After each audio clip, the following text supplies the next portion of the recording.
Hey, visit the link in the description for a special surprise just for you. The last feature that we have in our Products tab is our Communities feature. This is super useful for users who want to have a place where they can share their interests with other people or their customers.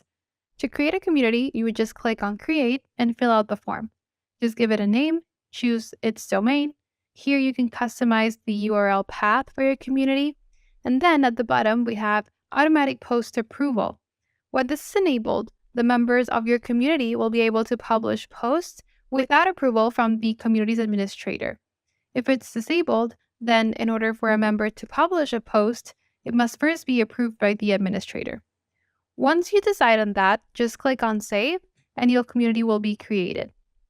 Here's a link to the community. If you wanted to copy and share it, maybe in an email or in your social media platforms, you can just click here, and it will be copied to your clipboard.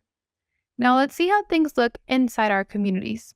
The first thing that we'll see is our homepage. And here in the middle section is where you would see all of the published posts. If you or the account administrator wanted to add new members to this community, you would just have to click on the Members tab and then click on Invite New Members. This pop-up offers two options. The first one is writing the email of the person we want to invite and clicking Invite. By doing this, the person we invited will receive an email with the link to join the community, and by clicking on this link, they will be granted access to the community and will be able to start posting on it. And then the second one is to click on Copy Invitation link and share the link manually. Then, after adding your members, you should create topics, or even before adding your members. Topics are incredibly useful because they categorize the community's posts and make it easier for your members to find the ones that they're most interested in or the ones they need. Instead of scrolling through all kinds of different kinds of posts, they would just go straight to the topic that they're interested in. There are no limits to the number of topics that you can create. You can create as many as you want or need. Let's write example here, and then the URL path will be automatically filled with the exact same topic name, but you can customize it as well. Moving on to the Settings tab of our community, here we can edit the name of the community and the URL path, and we can even add a cover image. Just select the image you want, make sure it fits the right size. I'm just choosing this one for the purposes of the example. And then we can also choose the community type. So there are two community types we offer right now. The ones that are public, where anyone can view and join your community, or we have private communities, where only people who have received an invitation from the owner can join. Then if we scroll down a little bit more, you will be able to edit whether you allow automatic posting or not. Remember, we actually chose these settings when we were first creating our community, but if you decide to change that, you can do that here. If we disable automatic posts, you or the owner of this community would have to approve posts first before they are published. And that takes us to the last tab that we have right here, which is the Pending Post tab.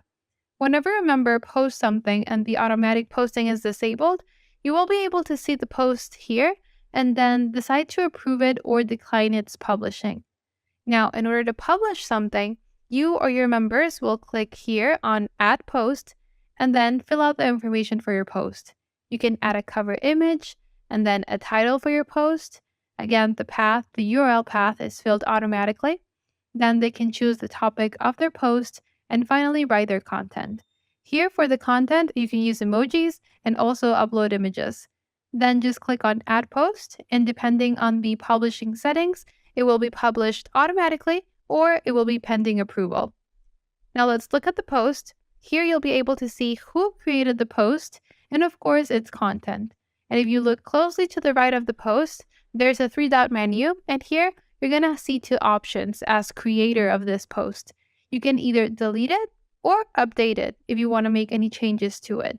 Just click on the one you need and then confirm. As I mentioned before, access to the community can be given by the administrator by inviting members either with their email or manually sharing the link. But access to the community can also be sold as a resource in our funnels. So let's go to one of our funnels to see how that's done. In order to sell access to your community, just go to your funnel's order form, click on Digital Product, and then in the resources, click on Community Access, and then choose the community that you want to give access to from the list. And finally, just save it. This means that if someone buys from this order form, they will get access to the community we just created. For example, let's say we are selling a course in this order form. That means when someone buys the course or enrolls in the course, they will also gain access to the course community, or you can just sell it by itself. Leave a comment below if you have any questions, and don't forget to subscribe.